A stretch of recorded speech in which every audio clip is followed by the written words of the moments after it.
Class 10, Chapter 1, Arithmetic Sequence. Natural numbers 1, 2, 3, 4.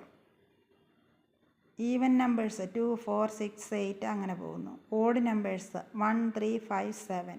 Halves of natural numbers half, 1, 1.5, 2. Natural numbers നോക്കിക്കേ 1, 2, 3, 4 ഓരോന്ന് വീതം കൂട്ടിയാണ് പോകുന്നത്. അപ്പോൾ അതിൻ്റെ കോമൺ ഡിഫറൻസ് എന്ന് പറയുന്നത് 1. അതായത് തൊട്ടടുത്ത രണ്ട് പദങ്ങൾ തമ്മിലുള്ള വ്യത്യാസത്തിനെയാണ് കോമൺ ഡിഫറൻസ് എന്ന് പറയുന്നത്. അത് 3 ൽ 2 കുറച്ചാൽ 1, 2 ൽ 1 കുറച്ചാൽ 1, 4 ൽ 3 കുറച്ചാൽ 1. ഈവൻ നമ്പേഴ്സ് 2, 4, 6, 8 അതങ്ങനെ പോകും. അതിൻ്റെ കോമൺ ഡിഫറൻസ് അല്ലെങ്കിൽ പൊതുവ്യത്യാസം എന്ന് പറയുന്നത് 4 ൽ 2 കുറച്ചാൽ 2, 6 ൽ 4 കുറച്ചാൽ 2, 8 ൽ 2 കുറച്ചാൽ 8 ൽ 6 കുറച്ചാൽ 2. അതങ്ങനെ പോയിക്കൊണ്ടേയിരിക്കും.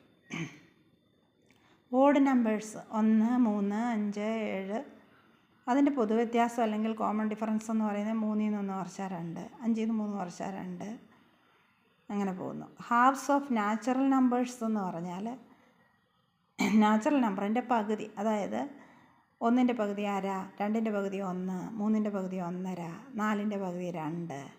അതിൻ്റെ പൊതുവ്യത്യാസം എന്ന് പറഞ്ഞാൽ രണ്ടാമത്തെ പദത്തിൽ നിന്ന് ഒന്നാമത്തെ പദം കുറയ്ക്കും.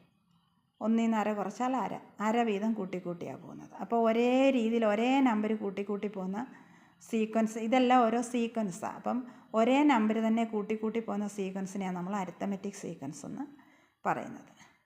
ഇനി പോളിഗൺ എന്ന് പറഞ്ഞാൽ ട്രയാങ്കിള്, ക്വാഡ്രിലാറ്ററൽ, പെൻറ്റാഗണ്, ഹെക്സഗണ് അങ്ങനെ പോകും പോളിഗൺസ്. ട്രയാങ്കിൾ എന്ന് പറഞ്ഞാൽ ട്രൈ എന്ന് പറഞ്ഞാൽ 3 ആംഗിൾ, 3 സൈഡ്.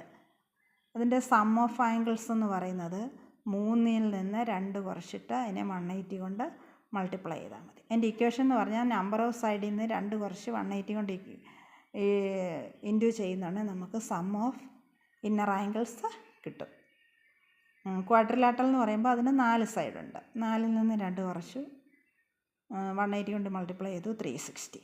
പെൻറ്റഗണ് 5 സൈഡ്, 5ൽ നിന്ന് 2 കുറയ്ക്കും 180 കൊണ്ട് മൾട്ടിപ്ലൈ ചെയ്യും 540. അതിൻ്റെ ഇന്നർ ആംഗിൾ എല്ലാ ആംഗിളും കൂടെ 5 ആംഗിൾ ഉള്ളിലുണ്ട്. ആ 5 ആംഗിളും കൂടെ കൂട്ടുമ്പോൾ നമുക്ക് 540 കിട്ടും. ഹെക്സഗൺ എന്ന് പറഞ്ഞാൽ 6 സൈഡുണ്ട്. അപ്പോൾ 6ൽ നിന്ന് 2 കുറച്ചാൽ 4, 4നെ 180 കൊണ്ട് ഇൻറ്റു ചെയ്യുമ്പോൾ 720. Sum of inner angles. അപ്പോൾ അത് ഒരു സീക്വൻസ് ആക്കുകയാണെങ്കിൽ 180, 360, 540, 720 അങ്ങനെ പോകും ആ സീക്വൻസ്. അതിൻ്റെ കോമൺ ഡിഫറൻസ് അല്ലെങ്കിൽ പൊതുവ്യത്യാസം എന്ന് പറഞ്ഞാൽ 180 അതിൻ്റെ കോമൺ ഡിഫറൻസ്. അതായത് 180 വീതം കൂട്ടിയാണ് പോകുന്നത്. അപ്പോൾ പോളിഗണിൻ്റെ സം ഓഫ് ഇന്നർ ആംഗിൾസ് എന്ന് പറയുന്ന ഒരു അരിത്തമെറ്റിക് സീക്വൻസാണ്. പോളിഗണിൻ്റെ സം ഓഫ് ഇന്നർ ആംഗിൾസ് എടുത്താൽ അതൊരു അരിത്തമെറ്റിക് സീക്വൻസാണ്.